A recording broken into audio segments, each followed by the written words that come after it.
सबको दिख रहा है?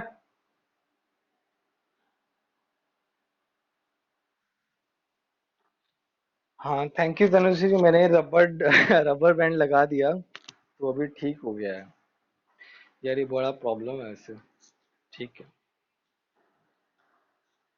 ठीक है। तो अभी हमने ट्रेंड्स देख लिया है।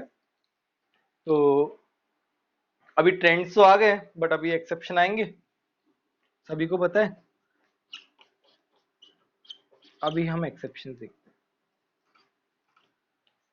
तो पहला जो एक्सेप्शन है, और जो बहुत ज्यादा प्रोमिनेंट होता है, वो है कि ionization energy of half filled and fully filled shells will be more than, जैसे लिखा हुआ है, स्टेटमेंट लिखने की जरूरत नहीं है, मैं बस लिख रहा हूँ। आयनाइजेशन एनर्जी जो भी हाफ फील्ड ऑर्बिटल्स हैं और जो फुली फील्ड ऑर्बिटल्स हैं, उनके लिए जो है आयनाइजेशन एनर्जी एक्सपेक्टेड से ज्यादा होगी। ठीक है। अच्छा, ऐसा होगा क्यों? क्योंकि वो हाफ फील्ड, वो स्टेबल स्टेट में है, वो फुली फील्ड है, वो स्टेबल स्टेट में है। तो कोई भी अगर अपनी स्टेबल स्टेट में है और फिर उसमें हम इलेक्ट्रॉन निकाल रहे हैं, तो फिर वो उसमें हमें ज्यादा एफर्ट डालना पड़ेगा। तो हमारा आयनाइजेशन एनर्जी जो है वो डिक्रीज हो जाएगा। मैं एग्जांपल से समझाता हूं, चलो। अभी रुक जाओ, अभी मान लो किसी को समझ में भी नहीं आया तो अभी आ जाएगा। तो नाइट्रोजन का इलेक्ट्रॉनिक कॉन्फ़िगरेशन क्या होता है? 1s2 2s2 2p3। ऑक्सीजन का होता है 1s2 2s2 2p4। सो एक्सपेक्टेड क्या था? एक्सपेक्टेड था कि ionization energy of oxygen is greater than nitrogen, right? This was expectations कि ऑक्सीजन का जेड इफेक्टिव ज्यादा है तो उसका आयनाइजेशन एनर्जी ज्यादा होगा। This was expected. But reality क्या है? रियलिटी क्या है कि आयनाइजेशन एनर्जी ऑफ नाइट्रोजन जो है वो ऑक्सीजन से ज्यादा होती है। ऐसा क्यों होता है? क्योंकि यहाँ पे ये क्या है? हाफ फिल्ड है, ये स्टेबल है। Because of the more stable configuration of nitrogen, its ionization energy will be greater than oxygen. बोलो, बात समझ में आई कि नहीं?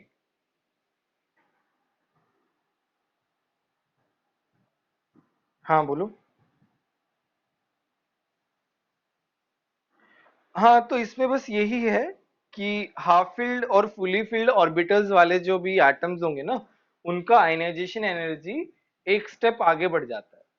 मतलब ऑक्सीजन ज्यादा होना चाहिए था नाइट्रोजन से, बट नाइट्रोजन ज्यादा हो गया ऑक्सीजन से।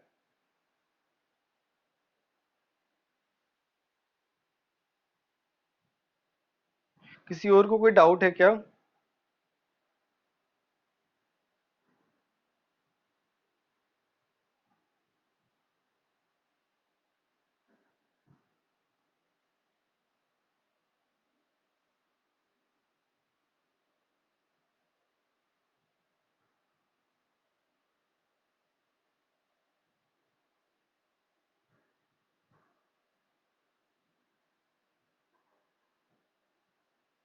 किसी को कोई डाउट है तो पूछो।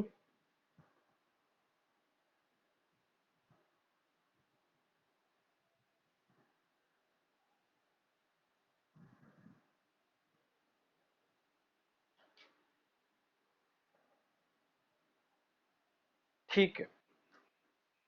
हाँ हाँ बोलो।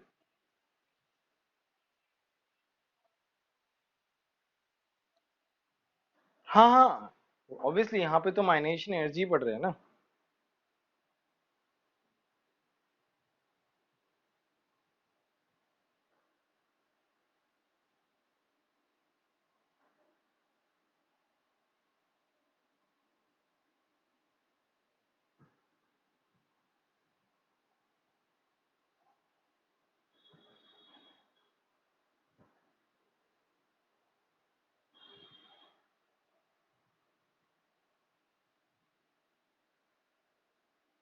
किसी और को कोई डाउट हो तो बताओ। ठीक है, हम आगे बढ़ते हैं फिर। अच्छा, यहाँ पे एक और बात कर लेते हैं हम। तो ये तो हो गया हमारा ये लिथियम, बेरिलियम, बोरोन, कार्बन। तो ऑर्डर ऑफ आयनाइजेशन एनर्जी क्या होगा, बताओ।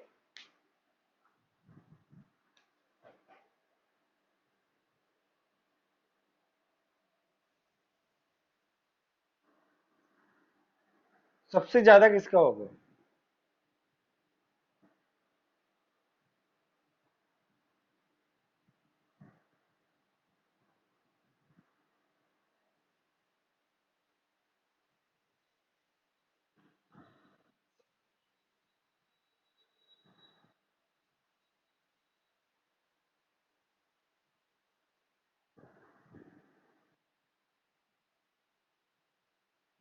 आयनाइजेशन एनर्जी का ऑर्डर पूछ रहे हैं।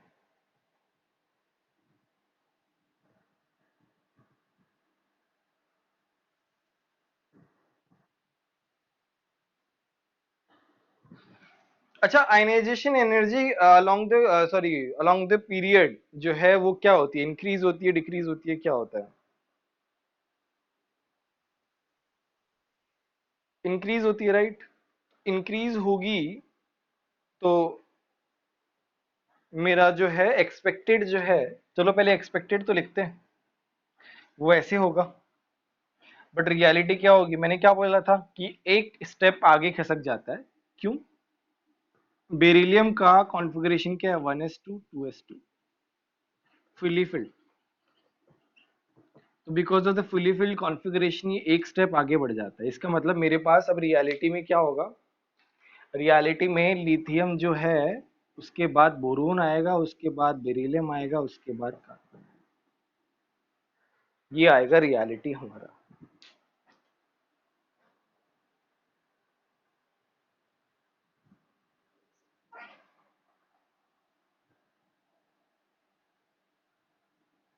बोलो समझ में आया कि नहीं आया?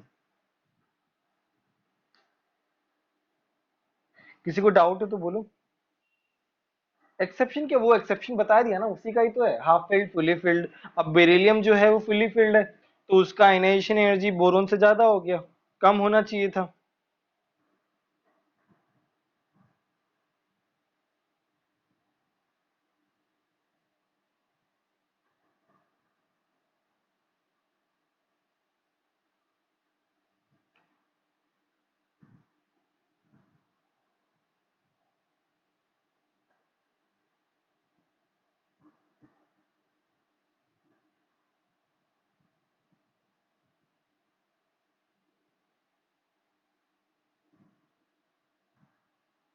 बोलो किसी को डाउट है क्या?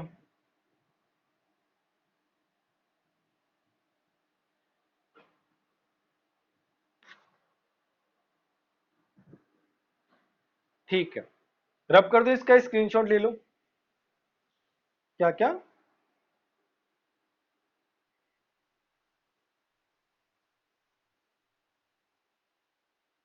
हाँ, बोल सकते हो।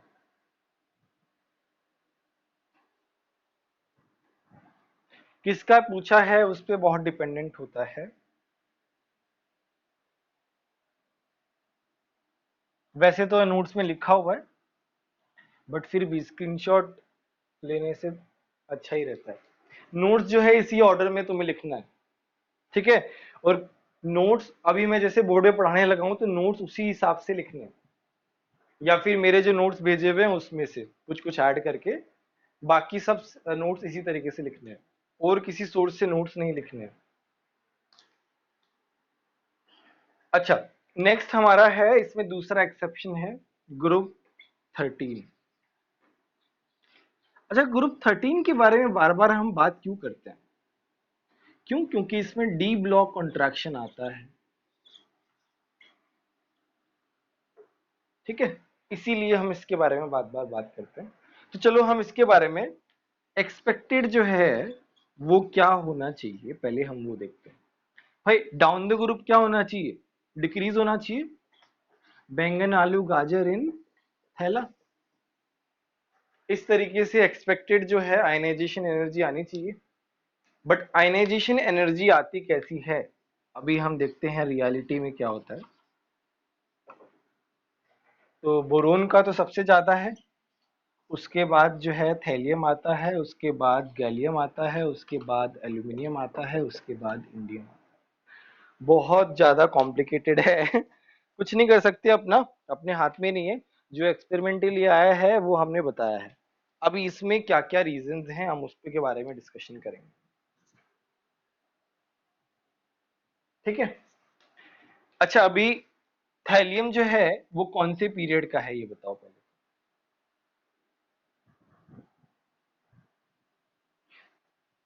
फिफ्थ फिफ्थ फिफ्थ पीरियड का है। सिक्स पीरियड का है, सॉरी सिक्स पीरियड का है। ठीक है। तो अभी क्या होता है ना कि थैलियम से पहले जो है मेरा एफ ब्लॉक कॉन्ट्रैक्शन लगता है, और प्लस इसमें डी ब्लॉक कॉन्ट्रैक्शन भी लगता है। गैलियम जो है, गैलियम में डी ब्लॉक कॉन्ट्रैक्शन लग रहा है। तो इन कॉन्ट्रैक्शन की वजह से मेरा जेड इफेक्टिव बढ़ता है ना। शील्डिंग पुअर होती है तो जेड इफेक्टिव बढ़ जाता है। तो जेड इफेक्टिव के बढ़ने की वजह से जो है इनका आयनाइजेशन एनर्जी जो है एक्सपेक्टेड से बहुत ज्यादा आ जाता है।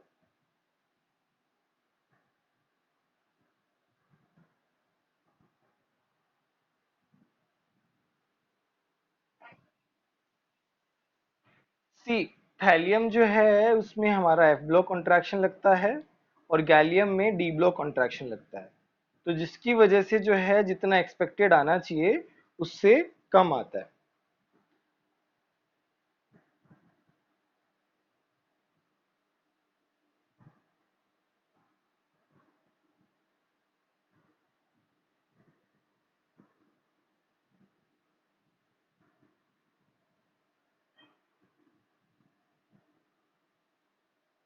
बोलो ये एक्सेप्शन समझ में आया कि नहीं है।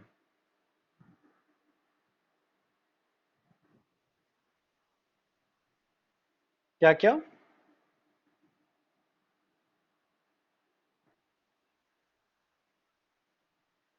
हाँ, वो इंडियम भी है, इंडियम में भी एफ ब्लॉक कॉन्ट्रैक्शन लगता है, बट उसमें उतना प्रोमिनेंट नहीं लगता है। एक्सपेरिमेंटली जो है अगर तुम डेटा से चेक करोगे तो थैलियम जो है उसका डेटा जो है वो, उसके डेटा में आयनाइजेशन एनर्जी ज्यादा है। बहुत ज्यादा डिफरेंस नहीं है, बट फिर भी अगर हम डेटा की बात करें तो डेटा जो है बोरोन का आयनाइजेशन एनर्जी 801 रहता है। ठीक है। और थैलियम का 589 रहता है, और गैलियम का 579 रहता है, और इसका 577 रहता है, और इसका इंडियम का 558। याद नहीं करना, मैं तो बस एक वो बता रहा हूँ, डेटा बता रहा हूँ। डेटा याद नहीं करना है, बस तुम्हें ऑर्डर याद रखना है। अब वो थोड़ा सा अजीब है। क्यों अजीब है? क्योंकि इंडियम में भी तो एफ ब्लॉक कॉन्ट्रैक्शन लग रहा है। तो यही एक्सेप्शन का मैंने बताया था पहले ही, कि तुम हर जगह उसको चैलेंज नहीं कर सकते। किसी किसी जगह कोई एक्सप्लेनेशन नहीं है। You have to accept that. हाँ हाँ बोलो।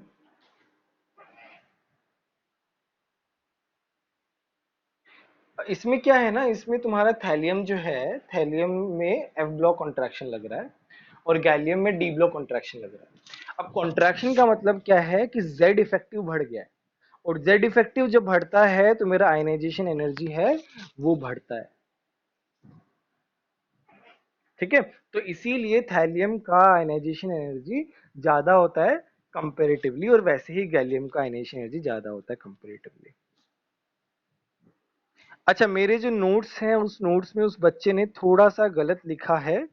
इंडियम को उसने पहले लिखा है थैलियम की जगह। तो वो एक बार करेक्ट कर लेना। तो यहाँ पे मेरे नोट्स में करेक्शन है, तो मैं पहले ही बता दे रहा हूँ।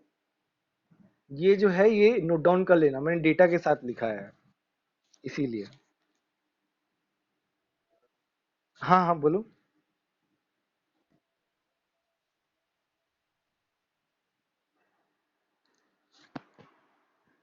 5 फिफ्थ और फिफ्थ उसमें है ना, 5D वाला है ना, तो 5D से पहले क्या आएगा, 4F आएगा।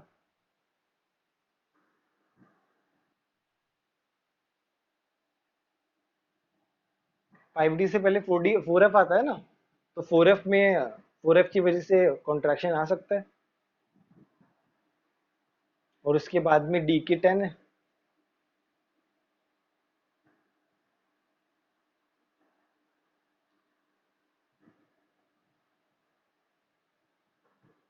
बोलो, समझ में आया कि नहीं आया?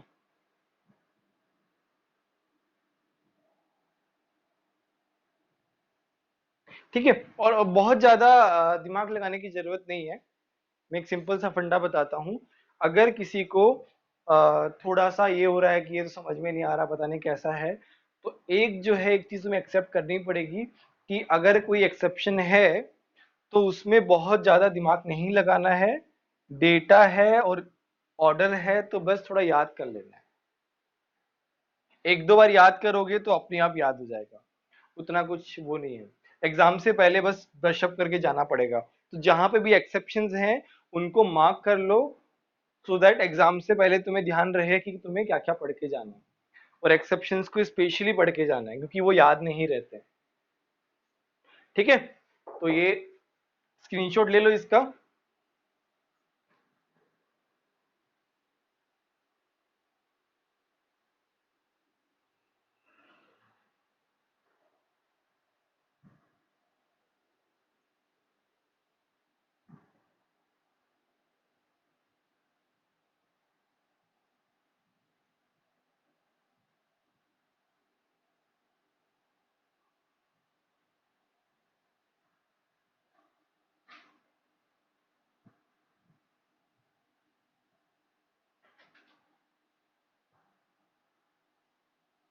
लिख लिया सभी ने?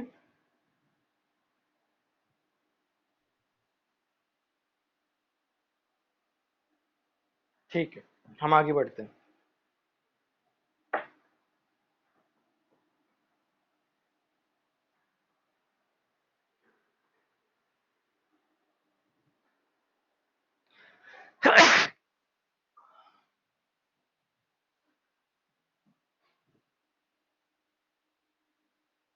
तो अभी हम जो है पढ़ते हैं सक्सेसिव आयनाइजेशन एनर्जी। इसका मतलब क्या है ये पढ़ते हैं हम। अच्छा ये बताना, ये वाला कलर विजिबल है या नहीं?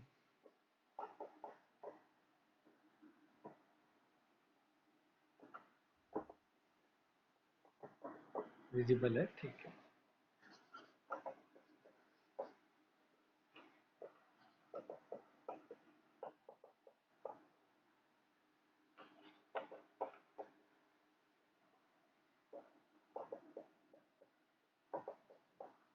तो हमने क्या किया, हमारे पास मेटल एम है, उसमें से क्या किया हमने, एक इलेक्ट्रॉन निकाल लिया। ठीक है, एक इलेक्ट्रॉन निकाला तो हम उसे बोले कि भाई ये तो आयनाइजेशन एनर्जी 1 है। अगर हम हमारे पास एम प्लस बन गया, अब इसमें से एक इलेक्ट्रॉन और निकाल दिया तो इसका आयनाइजेशन एनर्जी कितना हो गया, 2 हो गया। इसमें से हमने एक और निकाल दिया तो ये क्या हो गया, आयनाइजेशन एनर्जी 3 हो गया। बोले ये वाली बात समझ में आई कि नहीं आई? सिंपल है ये तो। खैर, अभी क्या है, मुझे एक बात बताओ कि मेरे पास ये मेटल न्यूट्रल स्टेट में है, ये वाला मेटल चार्ज स्टेट में है, पॉजिटिव चार्ज। तो किसमें हमें ज्यादा मेहनत लगेगी इलेक्ट्रॉन निकालने में? भाई इसका E बाई पी तो 1 होगा, बट इसका E बाई पी क्या होगा, प्रोटॉन तो ज्यादा होंगे और इलेक्ट्रॉन कम होंगे, तो इससे Z इफेक्टिव क्या होगा, ज्यादा होगा। और इसमें क्या है, इसमें तो ई बाई पी जो है वो और कम होगा, तो जेड इफेक्टिव जो है वो ज्यादा बढ़ जाएगा। बोलो ये वाली बात समझ में आई कि नहीं? देखो समझ में नहीं आया तो पूछ लेना, इससे जेई में क्वेश्चंस आते हैं, अलग अलग टाइप के वैरायटी वाले क्वेश्चन। किसी को नहीं समझ में आया? देखो एक बात सोचो कि तुमने एक इलेक्ट्रॉन निकाल दिया है, तो अब प्रोटॉन ज्यादा हो गए, और प्रोटॉन ज्यादा हो गए हैं, प्रोटॉन तो सेम है बट इलेक्ट्रॉन कम हो गए। अब इलेक्ट्रॉन कम हो गया, प्रोटॉन ज्यादा हो गया है, तो मेरा अट्रैक्शन फोर्स बढ़ गया है। अगर मेरा अट्रैक्शन फोर्स बढ़ जाता है तो मेरा आयनाइजेशन एनर्जी बढ़ जाता है, इलेक्ट्रॉन को निकालने में मुझे ज्यादा मेहनत करनी पड़ेगी। यही तो हमारा मेन फंडा था, स्टार्टिंग में बोल दिया था कि अट्रैक्शन फोर्स जो है सब कुछ वहीं से आता है आयनाइजेशन एनर्जी में। और अट्रैक्शन फोर्स किस पे डिपेंडेंट होता है? Z effective upon r square पे। यहाँ पे क्या हो रहा है कि जैसे जैसे हम एक इलेक्ट्रॉन निकालते जा रहे हैं वैसे वैसे जेड इफेक्टिव बढ़ता जा रहा है। बोलो अब समझ में आया कि नहीं आया?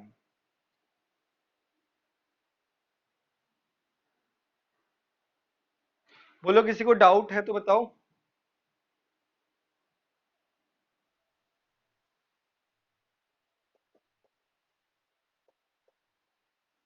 यार ये कैसी बातें कर रहे हो यार, तो समझाने के बाद भी तुम उल्टी बात क्यों कर रहे हो?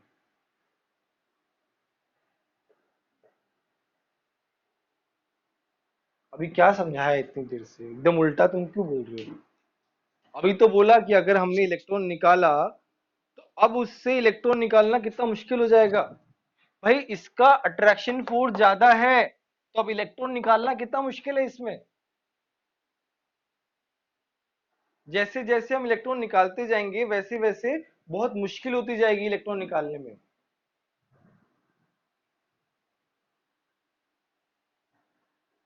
बोलो अभी भी किसी को डाउट है तो पूछ लो, देखो।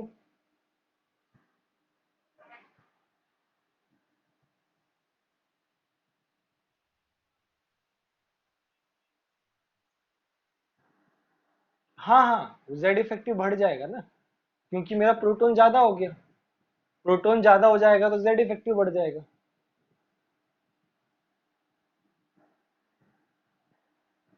जेड इफेक्टिव क्या है? प्रोटॉन ही तो है बेसिकली, इफेक्टिव प्रोटॉन है बस।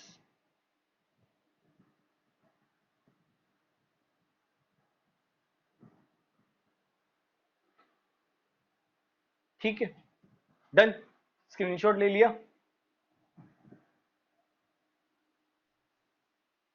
ठीक है।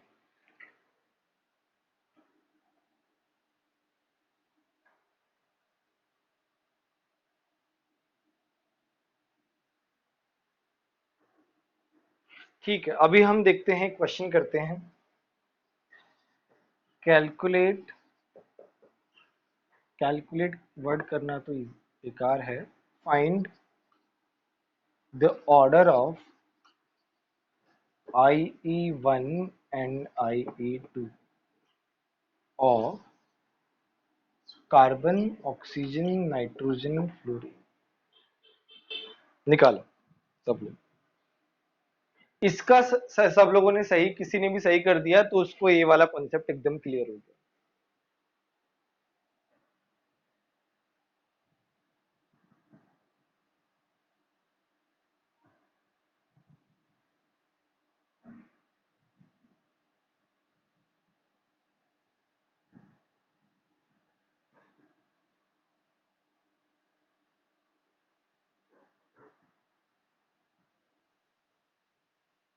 IE1 और IE2,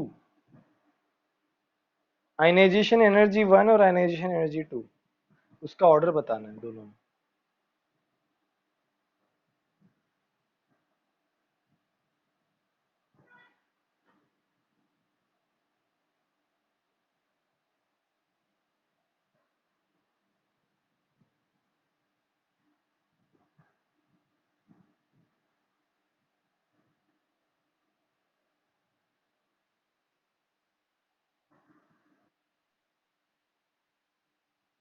पहला वाला तो सबको आ ही गया होगा, दूसरा वाले में दिक्कत है ना।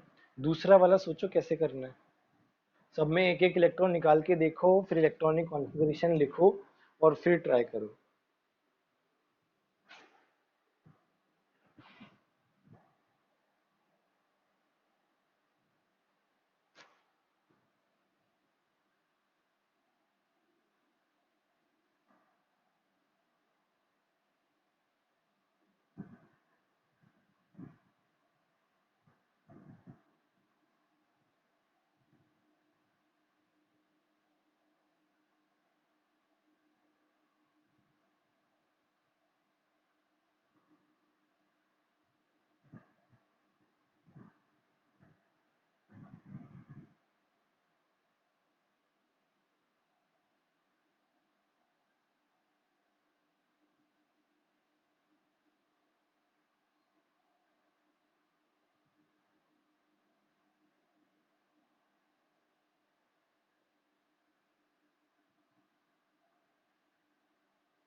नहीं नहीं, बता दो, चैट में तो क्या ही दोगे, बता ही दो ये वाला पार्ट।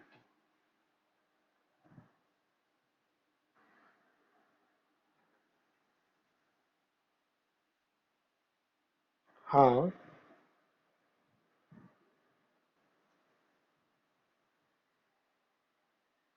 ठीक है, ठीक है, चलो निकालते हैं हम लोग। लोगों के आंसर्स आ रहे हैं। अब देखो, मुझे पता है कि ऑर्डर क्या है, CNOF है, बट N का हाफ फील्ड कॉन्फ़िगरेशन होने की वजह से ये क्या हो जाता है, आयनाइजेशन एनर्जी 1 CON, ये है IE1 का। अच्छा, IE2 के लिए हम देखते हैं, IE2 के लिए क्या हो रहा है, कार्बन पॉजिटिव हो रहा है, 1s2 2s2 2p1। मेरा O जो, सॉरी, नाइट्रोजन जो है वो पॉजिटिव हो रहा है, तो वो क्या बन रहा है, 1s2 2s2 2p2। Oxygen positive हो रहा है, 1s2 2s2 2p3। फ्लोरीन जो है वो पॉजिटिव हो रहा है, 1s2 2s2 2p। अच्छा बताओ, कार्बन पॉजिटिव क्या बन गया, बोरोन बन गया कॉन्फ़िगरेशन में। और नाइट्रोजन पॉजिटिव क्या बन गया, कार्बन बन गया। ये क्या बन गया, बोरोन कार्बन नाइट्रोजन। और ये क्या बन गया, ऑक्सीजन। बोलो, ये वाला पार्ट समझ में आया कि नहीं आया। मैं बता रहा हूं कि ऐसे क्वेश्चन जेई मेन में बहुत पूछते हैं, तो ये पता होना चाहिए। और CNOF वाला जो है जेई मेन में ऑलरेडी आ चुका है, ये वाला क्वेश्चन जेई मेन में आ चुका है, यही सेम क्वेश्चन। और यही सेम क्वेश्चन नीट में भी आ चुका है।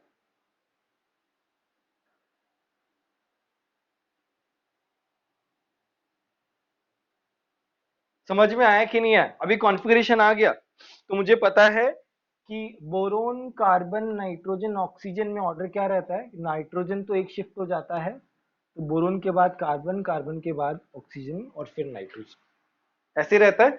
अब बोरोन मुझे पता है, बोरोन तो कार्बन है सेकंड वाला, और कार्बन क्या है, नाइट्रोजन है, और ऑक्सीजन क्या है, फ्लोरीन है, और ये है ऑक्सीजन। तो मेरा ऑर्डर जो है वो ऐसे आ जाएगा। देखो ध्यान से, अभी अभी देखो, अभी किसी को कंफ्यूजन है तो बताओ। देखो, एक इलेक्ट्रॉन निकालने के बाद ऑक्सीजन का जो कॉन्फ़िगरेशन है वो नाइट्रोजन की कॉन्फ़िगरेशन के बराबर हो जाएगा। तो इसीलिए ऑक्सीजन का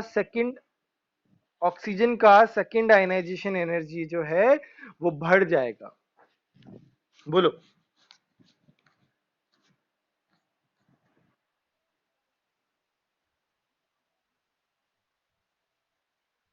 देखो ना, ये 5 इलेक्ट्रॉन बन गए ना, ये कितने हैं, 5 इलेक्ट्रॉन ही तो है। तो 5 इलेक्ट्रॉन किसमें होते हैं? बोरोन होते हैं। तो एक तरीके से बोरोन बन गया ना ये, कार्बन में एक इलेक्ट्रॉन निकालने से वो एक तरीके से क्या बन गया? बोरोन बन गया। हाँ हाँ बोलो।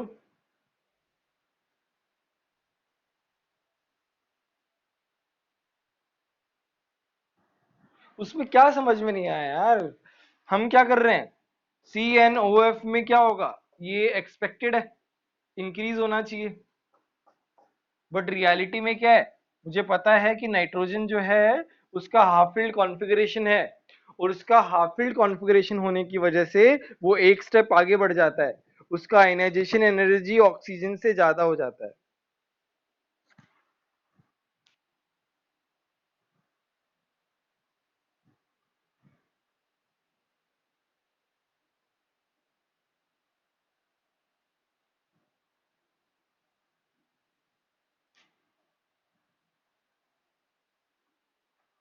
बोलो, किसी को डाउट है क्या? समझ में आया कि नहीं है?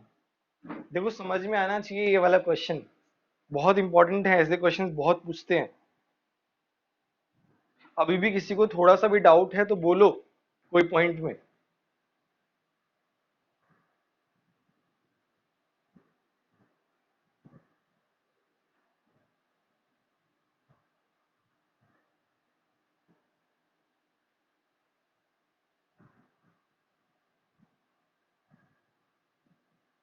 सबको क्लियर है? रब कर दूं? स्क्रीनशॉट ले लिया? ठीक है।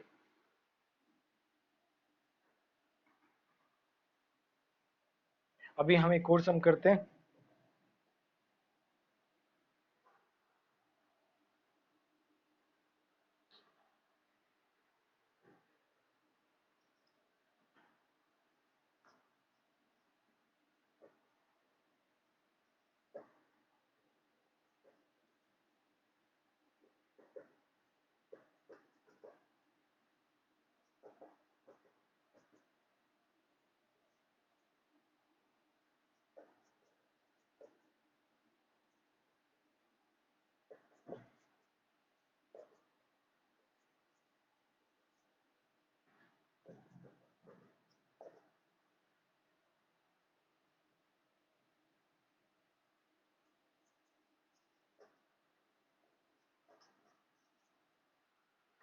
ठीक है, ये दिया हुआ है और पूछा है number of valence electron. Very very important question, ध्यान रखिए। थोड़ा दिमाग लगाना पड़ेगा इसमें, हो जाएगा बट